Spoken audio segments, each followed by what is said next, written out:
Sure how effective he's going to be able to be, but he's so tough, you know, nothing causes him to miss the game. And Manu Ginobili, who will come in off the bench. Carmelo Anthony there. Manu Ginobili, who will come in here shortly. He's got a very stiff neck, Mark. He slept badly last night. He doesn't know if it was the pillow in the hotel or just exactly what it is. As Anthony hits the mid-range jump shot, they turned the beat around a little bit and went on to lead the NBA in opposing points per game. Don't you just hate it when these coaches get into the hyperbole that just keeps everything out of perspective? The worst? The worst. Can't be missing. Nene with the rebound. Anthony for three. Got it. And I mentioned that he's looking like the guy of old, and so is Carmelo Anthony finishing off the alley-oop. Marcus Camby's ability to make that play, the one that Andre Miller always used to make. Anthony on the hit ahead. Got it back, and he's fouled by Ginobili. Great hustle by Melo. Numbers on the backboards significantly in favor of the Denver Nuggets, and I give a lot of credit to Nene because his complimentary play to Marcus Camby, the Defensive Player of the Year, really gives this Nugget squad a whole new ability to get into that second round, something that the Nuggets have not done since 1994, 13 long years. And Carmelo Anthony coming into this playoff series is 0 for 3 in the first round. This is the largest lead of the game so far. Active streak of 436 consecutive regular season games is tops in today's NBA. That time there's going to be a foul as Bowen was guarding Carmelo Anthony going to the basket. Jim Gray listening in on the last Denver huddle. Jim, what'd they say?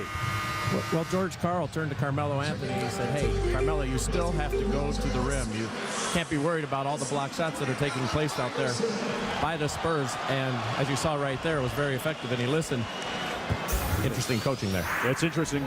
Jim, you say that Carmelo Anthony has to take it to the rim more. George Karl has a pact with Carmelo. He says, hey, listen, you give me 10 free throws, you give me 10 layups, and then you can have your 10 jump shots.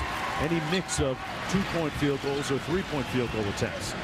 But the problem right now for Denver is offensive futility. In the second quarter alone, they're shooting 14%. Things really not quite the same this year down in South Florida. Here's Iverson out top for Denver, down by 3. If you can't make free throws, you're not going to win. That'll hurt you too. And Carmelo Anthony breaks his drought of 0 for 5 from the field and knocks down the corner jump shot. He has 14 in the game. Denver back to within 1. And a little too far from the bucket, hands it off to Melo. Carmelo Anthony raising up and knocking down the jump shot. And Carmelo now with 16 in the game. But every play for Denver on the offensive end is a grind.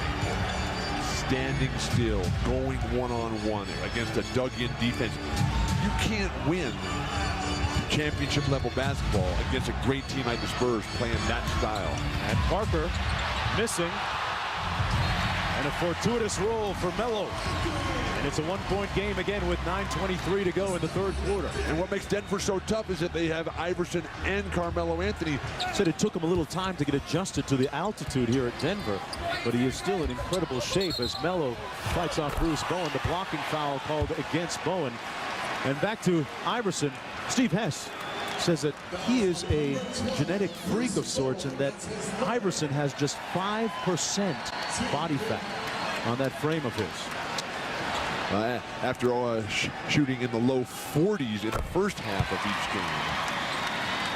And while we're on percentages, Bill, the Denver Nuggets from the free throw line, 12 of 18 in this game. Carmelo Anthony and Allen Iverson. Speaking of durable, one thing that's not been durable has been the Nuggets offense. This game was tied at 64 with 2 minutes to go in the third. Since then, the Spurs have been on a 15-5 run. And that's going to be a foul against the Spurs, so they stop the clock and get to the free throw line with just 1 second left on the shot clock. That foul is going to go against Michael Finley, his second personal foul, and team third. And while Marcus Camby sadly hasn't had the game that he would have liked on the day they honor him as the game's best defensive player, Eduardo Nájera has come in with a tremendous contribution. He's got 10 rebounds, leading all rebounders in this game, and that 10 is the NBA playoff career high for Eduardo Nájera, the only Hispanic playing in today's NBA. Nájera, the third highest commercial endorser, by the way, on this Denver Nuggets team behind Anthony and Iverson. His face and likeness adorns many billboards throughout Mexico. Well, they took Tony Parker right back out. Yep. 8-point ball game. And a nice stuff inside to counter for Denver. Carmelo Anthony makes it a 9-point game. Michael Finley, as I mentioned, 5 of 7 from downtown today. Well, that's not Robert's game. Never has been. Leading for the call, obviously didn't get it. Even when he was a post-up center in college back at Alabama so many years ago. Anthony drills the 3, and it's a 5-point game. He's been clutch for Denver over the last couple of years. It's several buzzer beaters. Smith is a 3-point gunner. Halfway down and out. Carmelo Anthony takes it at the basket, makes it a 3-point game. Now they need to foul right away. They're not fouling.